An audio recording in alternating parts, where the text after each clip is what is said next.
Okay, first of all अस्सलाम वालेकुम। उम्मीद है आप लोग खैरियत से हैं। अच्छा, बहुत सारे स्टूडेंट जो हैं वो इस चीज़ को लेकर कंफ्यूज्ड हैं और उनकी बहुत सारी क्वेरीज हैं इस हवाले से कि हमें कोर्स करना चाहिए या फिर हमें इंटर्नशिप करनी चाहिए।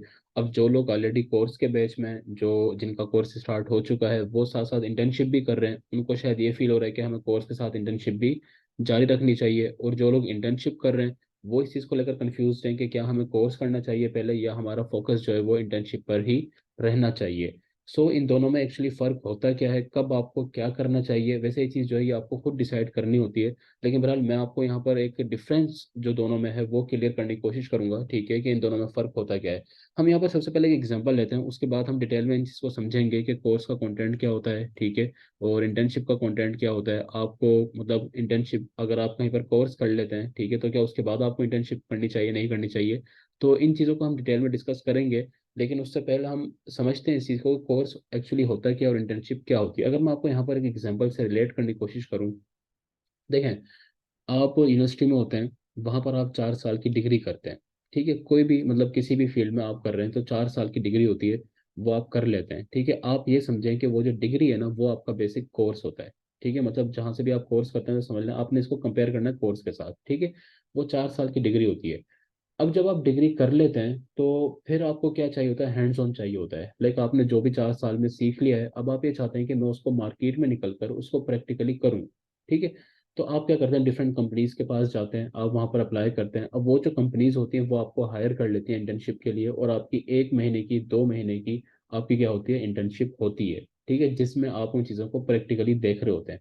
अब उसमें जो आपने 4 साल में सीखा है वो आप क्या कर रहे होते हैं, उसको अप्लाई भी कर रहे होते हैं और उसको रिलेट भी कर रहे होते हैं जो भी आप प्रैक्टिकल कर रहे होते हैं, ठीक है। अब इंटर्नशिप में ये नहीं कि आपको 4 साल का जो कोर्स है वो आपका रिवाइज होगा या आपको वही 4 साल का जो आपने मतलब आपकी डिग्री है वो आपको करवाई जाएगी, ज़ाहिर है वो चीज़ नहीं होती। करके आप आ चुके हैं, अब आप लोग क्या कर रहे हैं, प्रैक्टिकल कर रहे हैं, ठीक है। बिल्कुल सेम जो डिफरेंस होता है वो किस में होता है, कोर्स में होता है और इंटर्नशिप में होता है।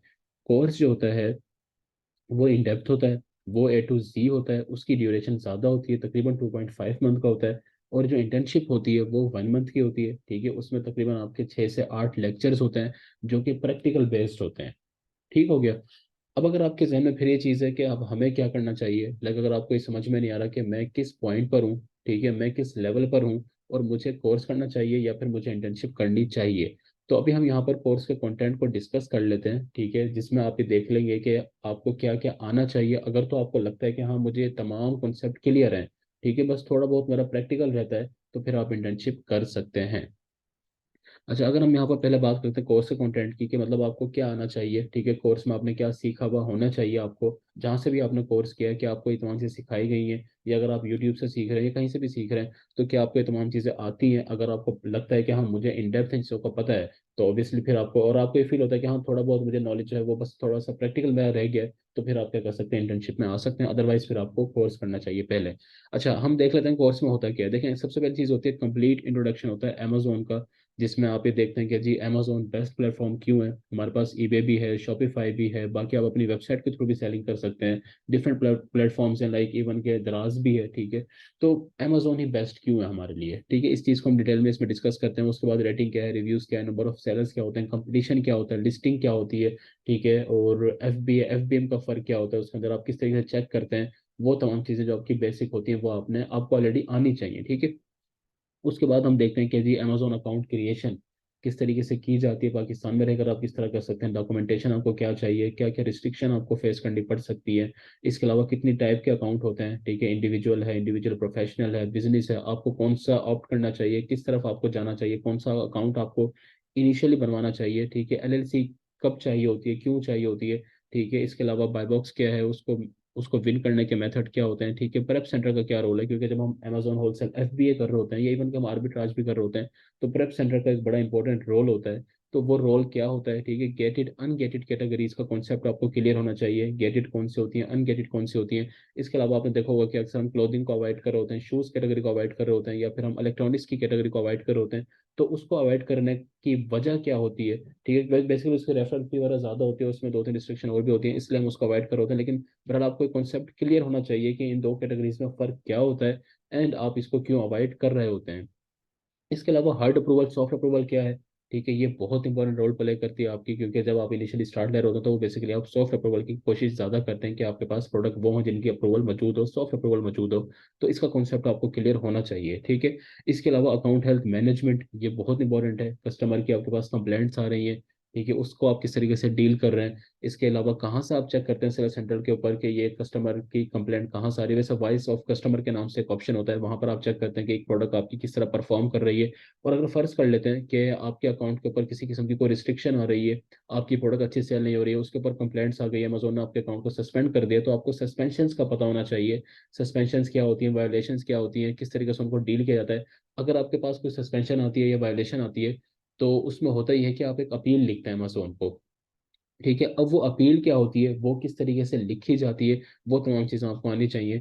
ठीक है, कंप्लीट आपको विजिट होना चाहिए एक सेलर सेंटर का, कि एक सेलर सेंटर क्या होता है, कहाँ पर क्या ऑप्शन होता है, चाइल्ड एक्सेस क्या होती है, किस तरीके से ली जाती है, चार्ज मेथड क्या है, डिपॉजिट मेथड क्या है, कौन सा आप यूज़ कर सकते हैं, कौन सा नहीं कर सकते हैं, कौन सी चीज़ कहाँ पर है, कहाँ पर अपने प्रोडक्ट को लिस्ट करना होता है, ये तमाम चीज़ें होती है।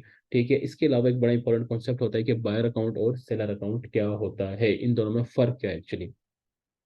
तो बेसिक ये होता है, ये काइंड ऑफ आप कह सकते हैं कि तमाम कॉन्सेप्ट्स होते हैं जो कि आपको आने चाहिए, जो कि कोर्स में होते हैं। आपको मतलब जहाँ से भी आपने सीखा है या आप सीख रहे हैं, ठीक है, तो वहां पर ये चीज़ें कवर होती हैं और होनी चाहिए। ठीक है, अब अगर आपको ये तमाम चीज़ें आती हैं, कॉन्सेप्ट आपके क्लियर हैं, अब आपको फील होता है कि नहीं मुझे थोड़ा बहुत अभी हैंड्स ऑन चाहिए, तो फिर आप कहाँ पर मूव करते हैं, इंटर्नशिप की तरफ मूव करते हैं। अच्छा, मैं आपको एक और चीज़ यहाँ पर क्लियर कर दूं कि ये जो इंटर्नशिप का कंटेंट होता है ये भी बेसिकली इसमें कवर हो ही जाता है, क्योंकि जाहिर है कि जब आप कोर्स करें तो उसमें आपको बताया जाता है क्लाइंट हंटिंग क्या है, टीम बिल्डिंग अप क्या होती है, ठीक है, कॉलिंग वगैरह, ये तमाम सिनेरियो होता है। लेकिन फर्ज कर लें कि आपने कोर्स कर लिया है, लेकिन फिर भी आपको लगता है कि नहीं ये चीज़ें शायद मेरी रह गई हैं और मुझे अभी प्रैक्टिकल इन चीज़ों के ऊपर करना है, तो फिर आपको इंटर्नशिप ही करनी चाहिए और आप इंटर्नशिप में एनरोल कर सकते हैं और आप इंटर्नशिप ही जारी रखें अपनी। ठीक है, अब इंटर्नशिप में हमारा क्या होता है कि हम लोग क्या कर रहे होते हैं, मतलब इसमें प्रोडक्ट एनालाइज किया जाती है कीपा के थ्रू, प्रैक्टिकल बेस्ड है। ठीक है, स्मॉल ब्रांड्स वाला किस तरह फाइंड करने हैं, और आपको देखें, अब ये कॉन्सेप्ट आपको होने चाहिए, मतलब आपको पता होना चाहिए कि ब्रांड क्या होता है, आपको पता होना चाहिए कि डिस्ट्रीब्यूटर क्या होता है। ठीक है, अब आपने क्या करना है, प्रैक्टिकल करना है। जिस तरह अगेन वही जॉब वाली एग्जांपल आपके लोग एग्जाम में रखे हैं, वो जो डिग्री वाली है कि 4 साल का कोर्स आपने किया हुआ है, अब आप एक कंपनी में गए तो आप वहां पर जाकर हैंड्स ऑन कर रहे हैं, उन चीज़ों को फील कर रहे हैं, आप वाइब ले रहे हैं, ठीक है, आप उनको प्रैक्टिकल कर रहे हैं। तो बिल्कुल इसी तरह आप क्या करें, इंटर्नशिप में आप करके आ गए, कोर्स आपने कर लिया, आपको इन डेप्थ चीज़ों का पता है।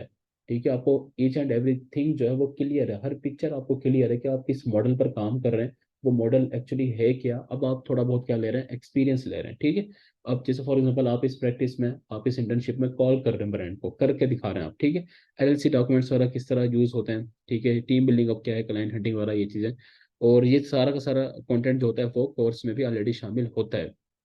ठीक है, ये चीज़ मैं इसलिए यहाँ पर मेंशन कर रहा हूँ क्योंकि बहुत सारे स्टूडेंट जो हैं वो कोर्स के साथ साथ इंटर्नशिप भी कर रहे हैं, और उनके मैसेज भी ये थे कि सर हम तो जो है इंटर्नशिप भी साथ अब हमें करनी चाहिए, मतलब नहीं करनी चाहिए कि हमें छोड़ देनी चाहिए, क्योंकि हमारी अटेंशन जो है वो डाइवर्ट हो रही है। अब हम पूरा का पूरा फोकस अपना कोर्स पर रखें या हम इंटर्नशिप को भी साथ साथ करते रहें। तो ये गलती आपने कभी भी नहीं करनी। अगर आप कोर्स में इनरोल्ड हैं, अगर आप कोर्स कर रहे हैं, तो आपको फिर इंटर्नशिप वाली क्लासेस जाने की जरूरत नहीं है, क्योंकि आपका माइंड जो है वो डाइवर्ट हो जाएगा। ठीक है, आप कंफ्यूज हो जाएंगे, तो आपने पूरा फोकस अपना कोर्स पर ही रखना है। कोर्स के अंदर तमाम कंटेंट जो होता है वो शामिल होता है। ठीक है, वो आपको वैसे ही तमाम चीज़ें हो जाएंगी। लेकिन अगर आपने कहीं से भी कोर्स किया हुआ है ऑलरेडी, आपको तमाम चीज़ें आती हैं, तो फिर आप क्या करें, सिर्फ इंटर्नशिप पे फोकस करें, फिर आप कोर्स की तरफ फोकस ना करें। ठीक है, लेकिन अगर आपको लगता है कि नहीं मुझे इन डेप्थ चीज़ों को सीखना है, मुझे एक नई तरह से सीखना है, चीज़ों को सब कुछ करना है, तो वो फिर आप क्या कर सकते हैं, कोर्स में कर सकते हैं। लेकिन अगेन वही बात है कि जिस जिस एक भी चीज़ में आप हैं, चाहे आप कोर्स में हैं या फिर आप एक इंटर्नशिप में हैं, तो आपने फोकस क्या रखना है, फिर एक के ऊपर ही रखना है। आप कोर्स कर रहे हैं तो कोर्स में तमाम चीज़ें कवर की जाती हैं। ठीक है, वो चाहे इंटर्नशिप का वो चाहे इसका अपना कंटेंट होता है, वो चाहे इसका इंटर्नशिप का कंटेंट है, वो कवर्ड है। तो ये गलती बिल्कुल ना करें। ठीक है, अपने जहन को जो है वो डाइवर्ट ना करें, एक चीज़ के ऊपर फोकस रखें। आपको कोर्स में भी हर एक चीज़ जो होती है वो करवाई जाती है। और अगर आप इंटर्नशिप कर रहे हैं, ठीक है, तो फिर आप क्या करें, इंटर्नशिप पर फोकस रखें, ठीक है, वो करते रहें। अब यहाँ पर फिर अगर वो सवाल आता है कि सर मुझे क्या करना चाहिए, ठीक है, मैं किस लेवल पर हूँ, तो देखें ये चीज़ तो अब आपने खुद जज करनी है। ठीक है, मतलब ये बताना तो बहुत मुश्किल है कि आपको क्या है। अब आप ये देख सकते हैं कि ये तमाम चीज़ें मैंने इसलिए यहाँ पर लिख दी हैं, मेंशन कर दी हैं, कि अब आप लोग अपना आपको जज कर सकें कि मुझे किस चीज़ के अंदर आना चाहिए, मुझे क्या करना चाहिए, मैं किस लेवल पर हूँ। ठीक है, क्योंकि देखें अगर आपको चीज़ें इन डेप्थ नहीं आती है, अगर आपको बहुत सारे कॉन्सेप्ट जो है वो क्लियर नहीं है, एक पिक्चर आपको क्लियर नहीं है कि आप किस मॉडल पे काम कर रहे हैं, और आप डायरेक्ट जो है वो ब्रांड कॉलिंग स्टार्ट कर देते हैं, तो ना वो आपके पास कॉन्फिडेंस होगा, ना वो चीज़ कर सकेंगे। और वो चीज़ फिर क्या होती है, डिसअपॉइंटमेंट की तरफ लेकर जाती है कि शायद मेरे से ये चीज़ नहीं हो पा रही है। ठीक है। सो ये चीज़ अब आप लोगों ने डिसाइड करनी है कि आपको कहाँ पर होना चाहिए, और फिर जहाँ पर आप कर रहे हैं फिर आपने उस तरफ ही रहना है, अपना माइंड बनाकर चलना है। आई एम श्योर कि आपको चीज़ें क्लियर हो चुकी हैं और आपको समझ में आ गया होगा कि आपने अब क्या करना है। अच्छा, इसके अलावा इस तरह होता है कि जो भी क्वेश्चंस बहुत ज़्यादा होते हैं स्टूडेंट की तरफ से, ठीक है, वो चाहे एडमिन के पास आ रहे हो चाहे मेंटोर्स के पास आ रहे हैं, तो कोशिश ये की जाती है कि उसको एक वीडियो बना दी जाए उसके ऊपर, ठीक है, ताकि वो सबके माइंड में जो चीज़ें चल रही हैं वो क्लियर हो जाए एक ही दफ़ा में, क्योंकि हर एक को जवाब देना, हर एक को अलग अलग बताना थोड़ा सा मुश्किल हो जाता है, इतना टाइम मैनेज नहीं हो पाता। फिर जाहिर है कि आप 8-10 मिनट की जो चीज़ होती है, जो समझाई जाती है डिटेल में, वो हर एक को अलग अलग समझाना मुश्किल होता है। ठीक है।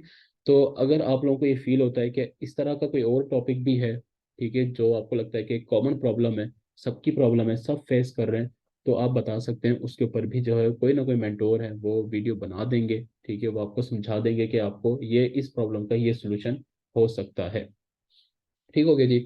सो ये चीज़ें थी। एंड बाकी जो जो भी आप कर रहे हैं, आप कोर्स में एनरोल्ड हैं, आप उसके ऊपर फोकस रखें, इंटर्नशिप पे एनरोल्ड हैं, ठीक है। आपको लगता है कि नहीं मुझे मूव करना चाहिए, वो आपने डिसाइड करना है, ठीक है, कोर्स से इंटर्नशिप में, इंटर्नशिप से कोर्स में, वट एवर, ठीक है। और लेकिन ये है कि बी पैशनेट अबाउट इट, ठीक है, बी कंसिस्टेंट, कंसिस्टेंसी जो है वो सबसे इंपॉर्टेंट है, करते रहना सबसे इंपॉर्टेंट है। ठीक हो गया। बस आई गेस इतना ही था। मेरे ख्याल में तो सारी कन्फ्यूजन जो है वो क्लियर हो गई है।